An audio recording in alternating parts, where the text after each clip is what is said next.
An hour and 16 minutes. So.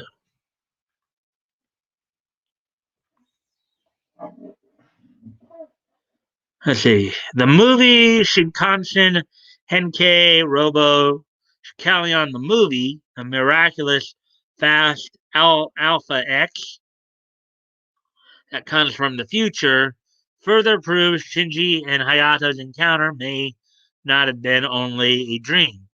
In the film, Shinji returns to help fight both Snow Godzilla and a group of aliens attempting to take over Earth. Their second meeting suggests that Hayato's trip was more than a mere dream and an actual excursion into a parallel universe, as Hikari and her sisters had mentioned.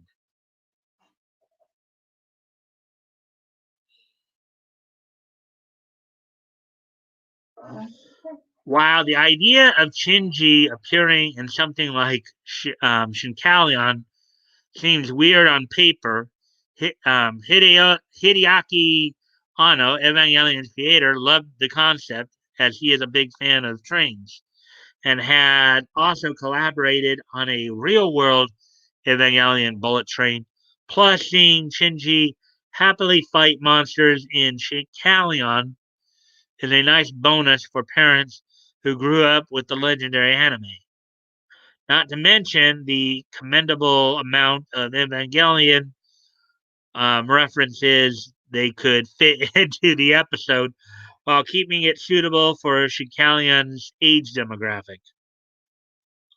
While Neon Genesis Evangelion um, is many things, family friendly isn't one of them. So let's hope parents hold off a few years before showing their younger kids where Shinji originally came from.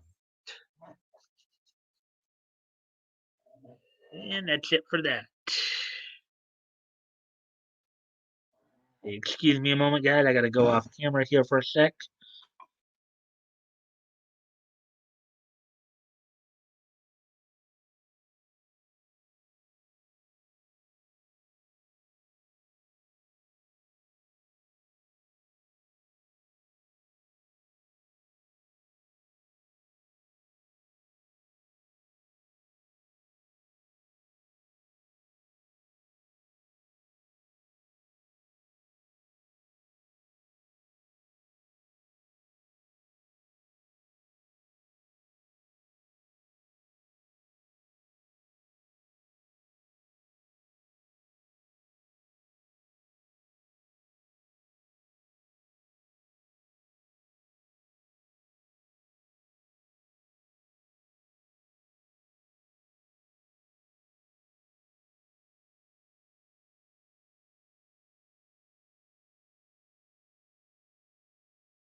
All right, I'm back now. So let's ready move up. So I think we're done with the anime stuff. So now let's to the TV. Some of the TV news. A couple of stories from there.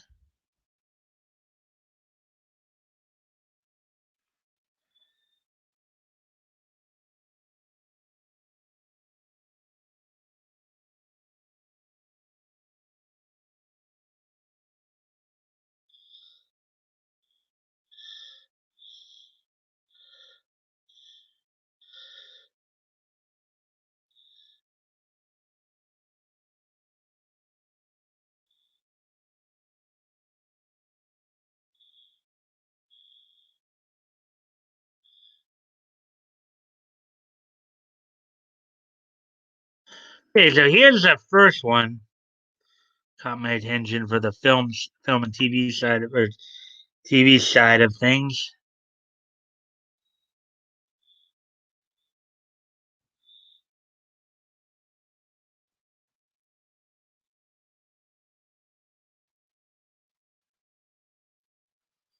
Okay. There's only two of us right now. All right, Dynamite sells Vampirella film and TV rights. And I might want to hurry along here. Mike the Pike Productions subsidiary Arowana Media Holdings purchases the film and TV rights of Vampirella from Dynamite Entertainment. And I guess that's her right there.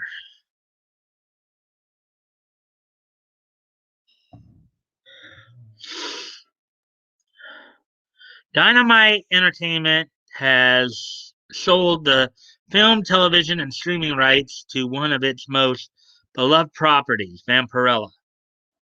Mike the Pike Productions subsidiary, Arowana Media Holdings, secured the rights from Dynamite in a deal that includes all Vampirella stories, characters, and derivative works.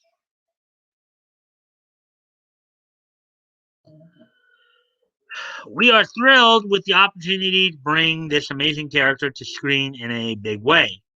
And MIKP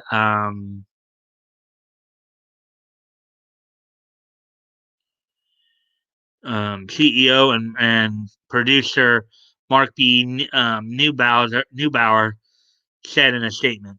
Nick Barucci, founder and CEO of the prolific Dynamite Comics, is an incredible visionary with an eye for story and a talent for the integration into the zeitgeist. He and everyone at Dynamite have resurrected this character in a significant way over the past decade. And this latest run with Priest feels like it's just the beginning of the next 50 years and beyond.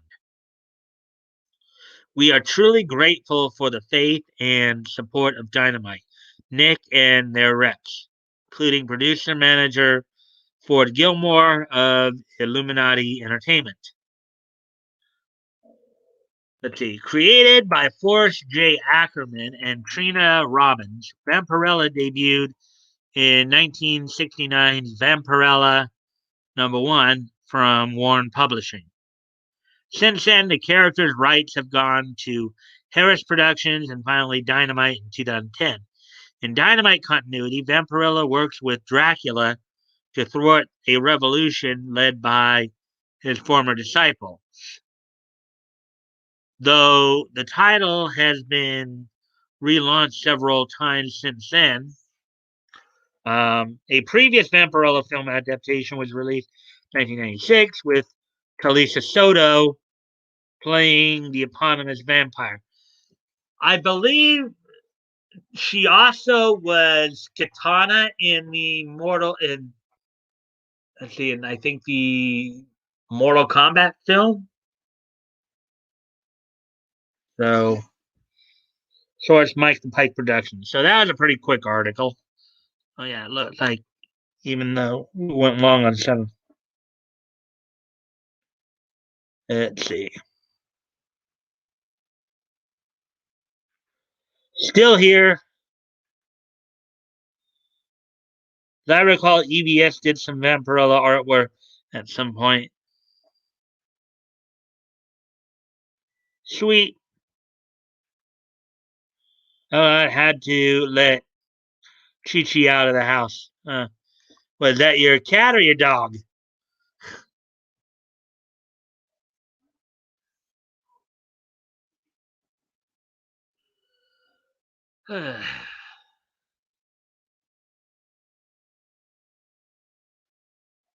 Anyways, we got one more story to go through. That one went pretty quick.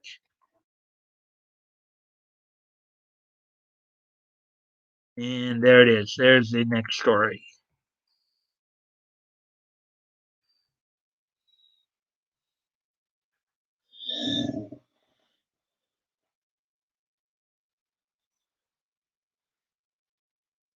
Now, talk about this 34 seasons. Wow.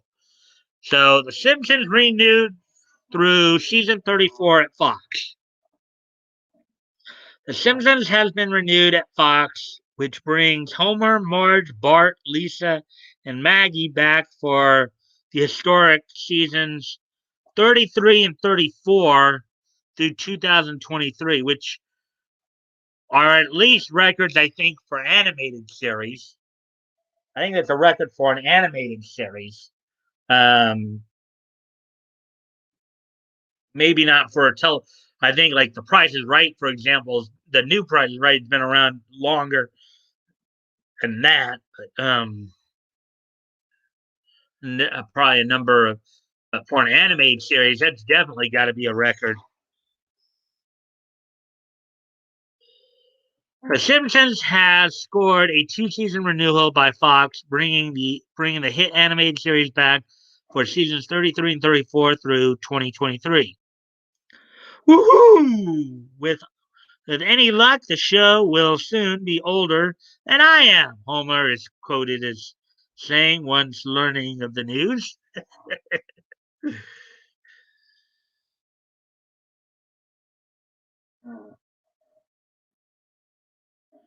My biggest move was in the very beginning when I decided to never uncross my fingers, said executive producer James L. Brooks. Everyone at The Simpsons is thrilled to be renewed once more, and we are planning lots of big surprises. Homer will lose a hair, Millhouse will get contact lenses, and Bart will celebrate his 10th birthday for the 33rd time, creator executive producer Mark Groening said. So probably in actuality, then it's more like he's 43. Uh, Cartoons, cartoon continuity. Go figure. It's a sincere pleasure to announce the season 33 and 34 pickups for The Simpsons.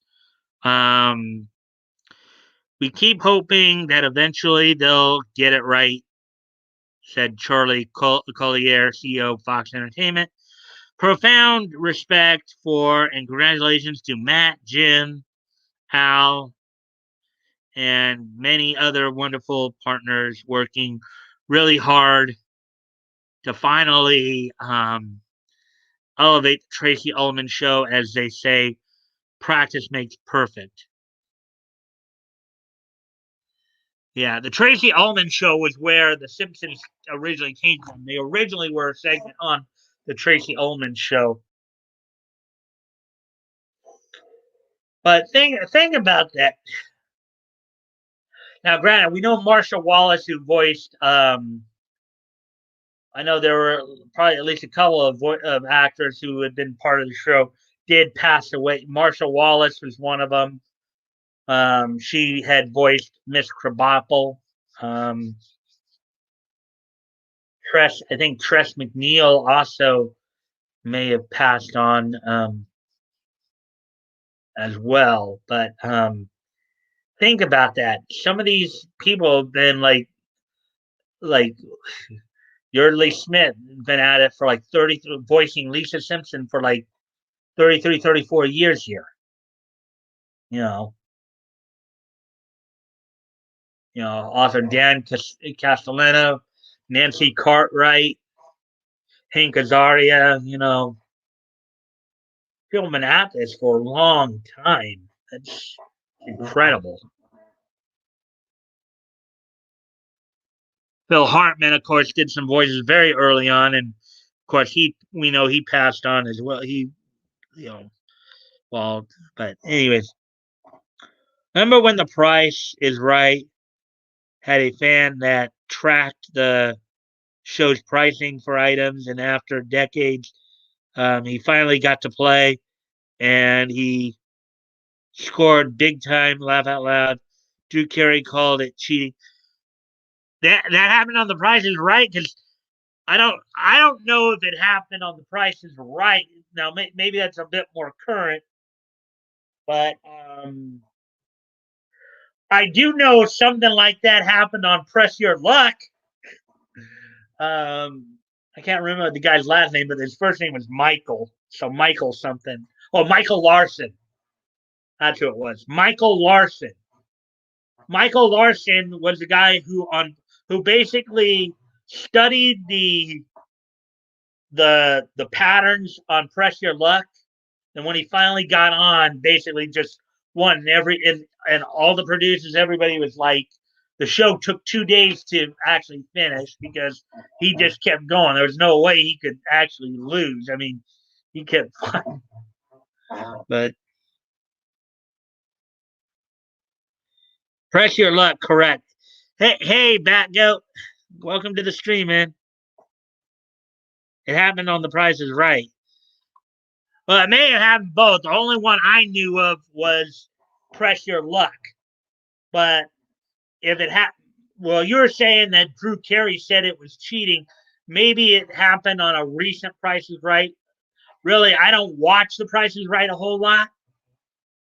So, I have been starting to watch like the older versions. It's kind of like a time killer kind of activity, like on YouTube.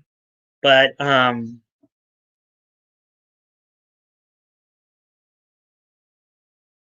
oh yeah, I remember what you're talking about, Toys. Price is Right is a guy memorized all prices. It's crazy. Okay, so it did happen. It's just I wasn't aware of it, but it sounds similar to something else that happened that Backgoat and I were just talking about in regards to Press Your Luck, Michael Larson. Okay, a very similar situation happened in that case too. Okay, so we're obviously talking about two different things, but still very similar in nature. So, anyways, back to the article here. Yeah, back up. You came so late that you missed the majority of the stories. Probably have to go back and watch it again. Original, brilliant, outrageously funny, and prophetic. There aren't enough positive adjectives to describe this genius comedy, which continues to entertain viewers of all ages, commented Dana Walden, chairman of entertainment, Walt Disney. And I know, Becca, you just came in. We're looking at an article where Fox has renewed The Simpsons for 2 more years up through 2023. So that's what we're talking about here. Jim Brooks, Matt Groening, and Al Jean um, lead a team of all stars who holds such a high bar for themselves and leap over it with each spectacular episode. On behalf of everyone at our studio and the millions of fans of The Simpsons around the world, I want to thank our wonderful partners at Fox for making this truly great day. Excuse me a moment. I got to go off camera here for a sec. I'll be right back.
All right, I'm back.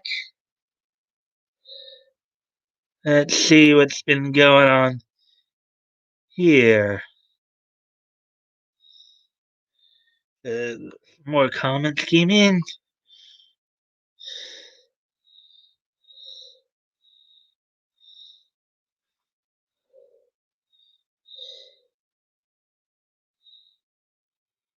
Check one down for toys laugh out loud. It's cool. We won the first game and came in second on the second game. $30 in the team drinking fund. It's also I also won $400 on pull tabs. Sounds like you had a good night there, Bat Goat. Let's see. Man, bleep the Simpsons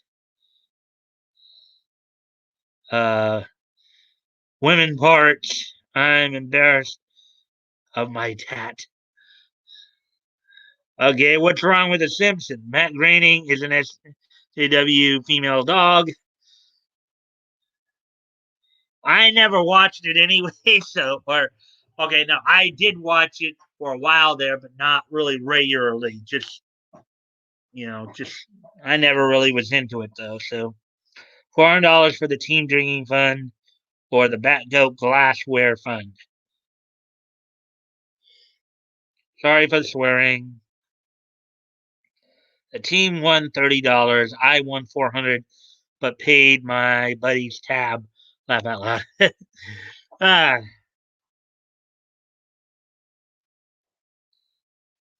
So, anyways,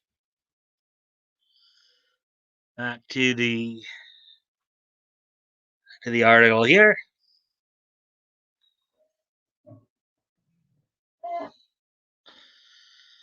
Let's see. Where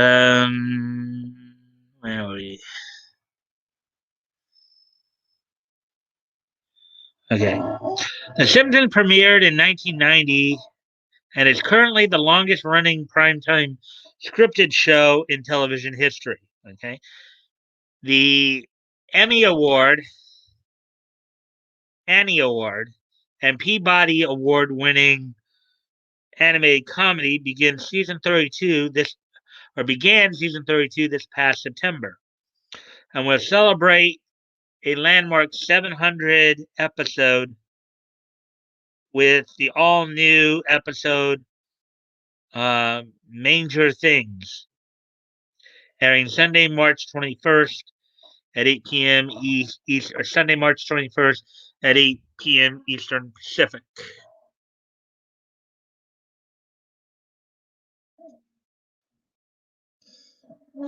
Recent developments in The Simpsons include Kevin Michael Richardson replacing longtime voice actor Harry Shearer as Dr. Julius Hubert, and the dedication of an episode to the late Marcia Wallace, who played Mrs. Edna Krabappel.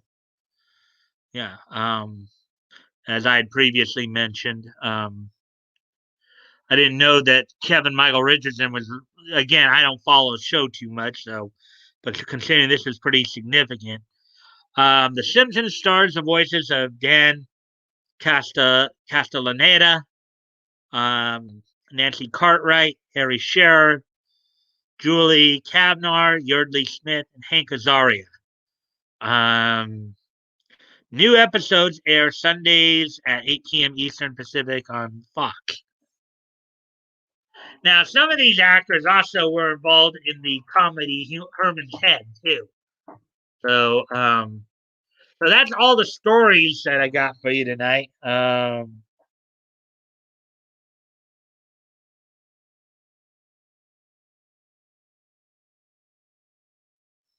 let's see. Simmons got rid of Apu due to his. Oh I do remember hearing about that back up. Simpsons, I'm funny. Wrong. Premiered in '88 on the Tracy Ullman show. Writers Today. or lazy morons. Well, Backgoat, I think again, they probably were just talking about the Simpsons, the specific show. Not, I know what you mean. Yeah, we originally saw it as a segment on the Tracy Ullman show in '88. You're right there, but I think they're talking about the show itself. The segment it premiered as a segment on Tracy Ullman show, but I think they're talking about the show itself. Oh. Yes, I loved Herman's Head. Yeah, I know Hank Azaria and Yardley Smith were both stars on that show. Apu Nahasa Permar Petalan. Semantics, I understand. As far as the full run, I'm right that I'm right that writer sucks. Yeah, but,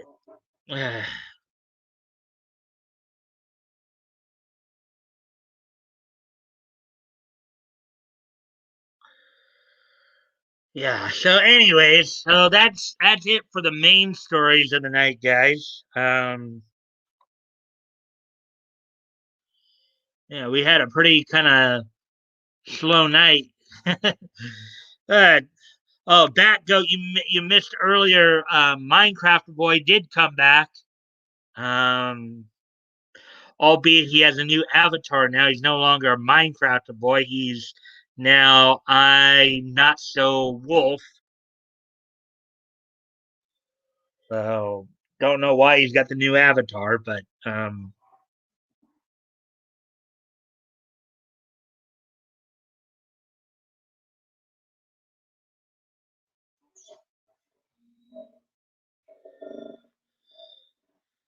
plus I won at trivia. I am so SMRT.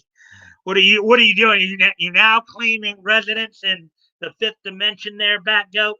You are you now saying that you're a part of Mr. Mix Yes Spitlick's people?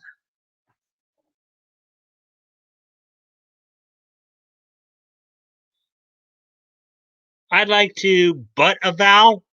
Don't you mean buy a vowel? What do you? Yeah, I think Batgoat took it. Cool. I think Batgoat took a trip to the fifth dimension where Mr. Mix Yes Spitlick hails from.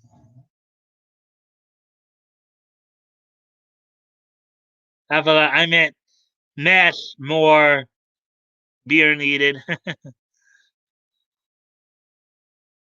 um, laugh out loud. SMRT is a Homer Simpson joke. Mike, sorry, laugh out loud. That's okay. I mean, again, as I said, I don't really watch The Simpsons regularly. I watched it a little bit a while back, but never got into it regularly. Never really got into it. It's just you know to me it seems kind of redundant. Now again, there are a lot of cartoons. Now granted, I know Simpsons is technically classified as animated comedy. Okay, and we've seen many shorts over the years. The classic being, of course, the Wile E. Coyote and Roadrunner shorts, where the same plot seems to play out every time. You know, but I don't think with the Simpsons they just do it right. It's like a bit more crude in that regard.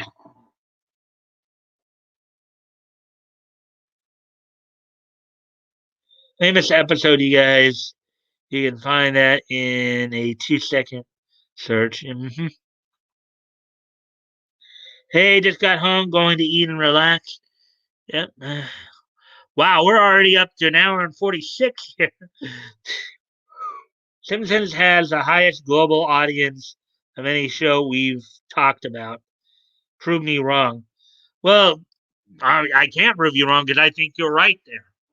I mean, they even said it in the article and I was even saying it, that it's got to be at the very least the longest running animated show of all time. They even corrected me even further, saying it's the longest running primetime show of all time. So, you know,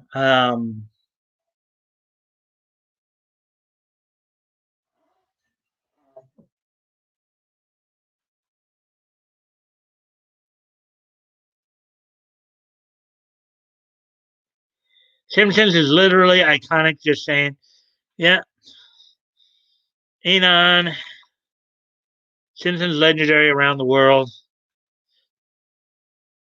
even gentlemen. And I even remember there was a video game. There was like an arcade video game of The Simpsons back in the 90s as well. That's how popular it was. I remember going to a few like pizza joints or whatever, and there'd be a Simpsons video game there. Correct. I'll smoke to that. B rips with Anon. All right, guys. Well, we're coming up. We're already coming. We're like already coming up on an hour and 50. So, are you guys ready for this day? This day in each history. So cool. Total Street Fighter ripoff. Laugh out loud. I miss the arcade game, and I'm ready, bet. Are you guys ready for this day in each history? Cause we're actually coming up on hour 50 now.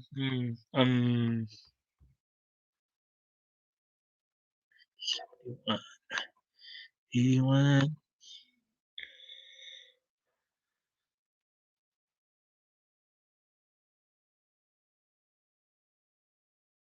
and 6,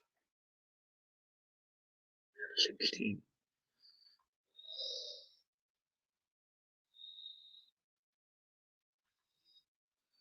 Yeah, sparking. Eat it up. All right.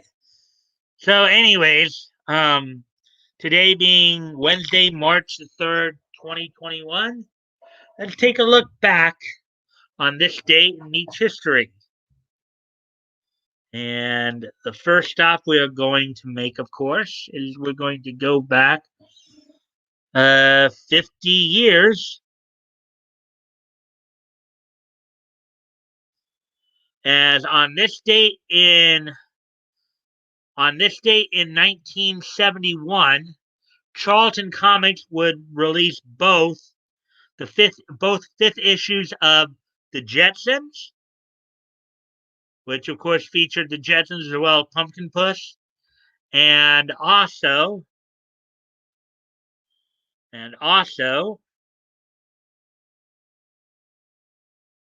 um, Huckleberry Hound. Let me see if I can get that up here. Huckleberry. So on this date in 1971, which was 50 years ago today, um, Huckleberry Hound, which in its comic featured, of course, Huckleberry Hound as well as Pixie Dixie and Mr. Jinx, Hokey and Dingaling and Yogi Bear. Um, on this date, 50 years ago, Charlton Comics would release the fifth issues of Huckleberry Hound and the Jetsons. This was at a time, of course, when Charlton was making comic adaptations of a number of Hanna-Barbera properties. So if you like the cartoons, you could also go out and get the comics for something like 15 cents, according to this. So, well, anyways, so it for that's it for that one. Now let's get some more niche history. And the next thing I would like to do here is I'd like to wish a happy birthday to Paul Lloyd Jr. He turns 40 today. Now, some of you who still might be watching pro wrestling or have watched pro wrestling, let's say in the last 10 years or so, would know Paul better as Justin Gabriel from the WWE. and he's currently wrestling under the name PJ Black for Lucha Underground. So I'd like to wish a happy 40th birthday to Paul Lloyd Jr., also known as Justin Gabriel and PJ Black. So birthday wishes go out to Paul Lloyd Jr. Also, on this date, 15 years ago today, the animated children's television series Wonder Pets would premiere on the Nick Jr. block of Nickelodeon. It premiered on the Nick again Wonder Pet on this date in 2006, 15 years ago today. Wonder Pets would debut on the Nick Jr. block of Nickelodeon, and then when Nick Jr. became its own channel in 2009, it would move over to that network. So on this date in 2006, Wonder Pets premiered on Nick Jr.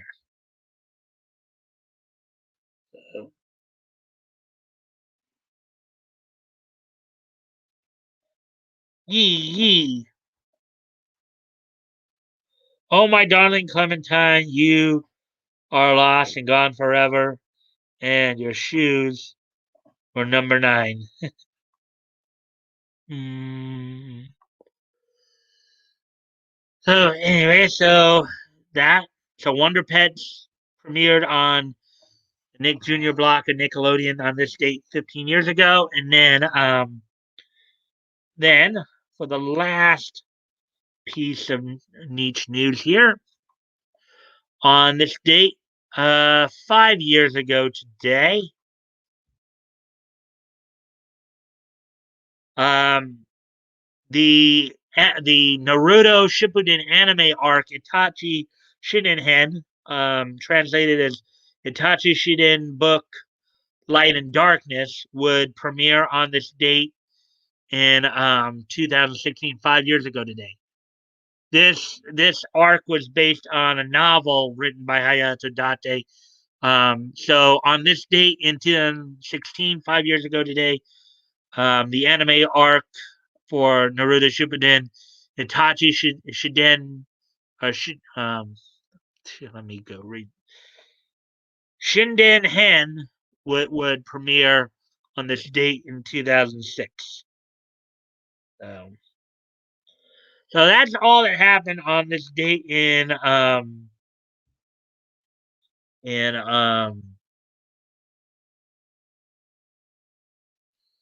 let's see, happened on this date. It's what Huckleberry Hound used to sing. Yeah, I know. I watched a lot of Hanna-Barbera growing up, even though by the time I was watching it, of course, it was in syndication. It was in reruns.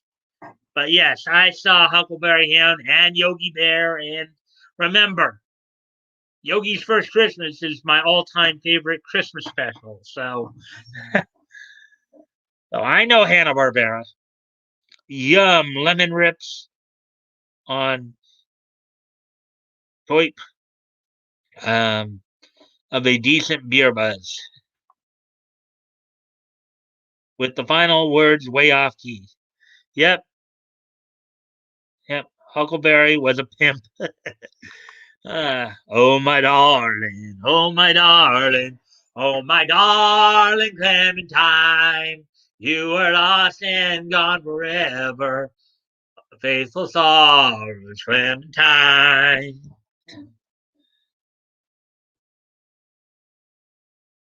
Mike is Hanna-Barbera expert.